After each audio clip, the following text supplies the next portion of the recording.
আমি তোমাদেরকে ক্লাস 12 এর চ্যাপ্টার 1 বলছি, ভূমিরূপ প্রক্রিয়া। তোমরা সবাই মন দিয়ে শোনো আর লেখো, সবাই লাইক এন্ড সাবস্ক্রাইবটা দিয়ে দাও।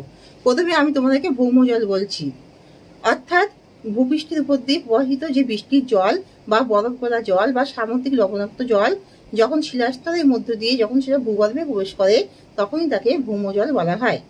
ভৌমজলের উৎস কি, তাহলে তোমরা নিজেরাই বলো ভৌমজলের উৎস কি হতে পারে। ভৌমজলের উৎস হলো নদীর জল, অর্থাৎ নদীর স্বাদু জল, মিষ্টি জল, বৃষ্টির জল, বরফ গলা জল এবং সামুদ্রিক লবণাক্ত জল। এর থেকে ভৌমজলের এটাই হলো উৎস।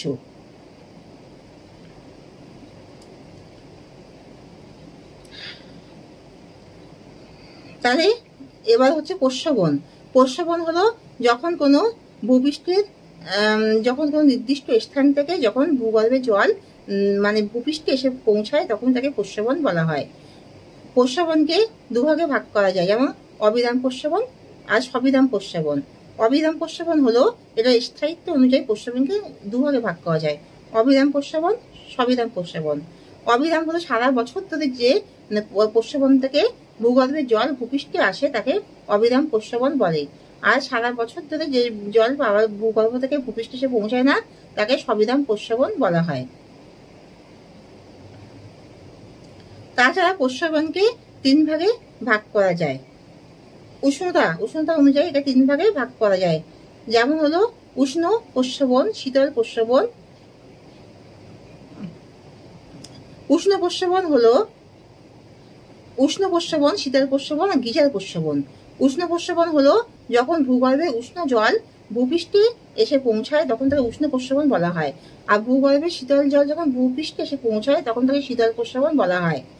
আর গিজার প্রস্রবণ হলো ভূগর্ভে উষ্ণ জল এবং বাষ্প যখন প্রচন্ড বেগে উপরের দিকে প্রবাহিত হয় তখন তাকে গিজার বলা হয়। এবার আমি তোমাদেরকে কাস্ট অঞ্চল সম্বন্ধে বলবো। চুনাপাথরে যুক্ত কাস্ট অঞ্চল। চুনাপাথর যুক্ত কাস্ট অঞ্চলে ভূপৃষ্ঠের জল যখন চুনাপাথরের সাথে মিলে দ্রবীভূত হয়ে যখন সেটা উপরের দিকে প্রবাহিত হয়ে গুহার ছাদ বেয়ে সেটা নিচের দিকে চুইয়ে আসে, একে স্ট্যাগলাইট বলা হয়। স্ট্যাগলাইট বলা হয়।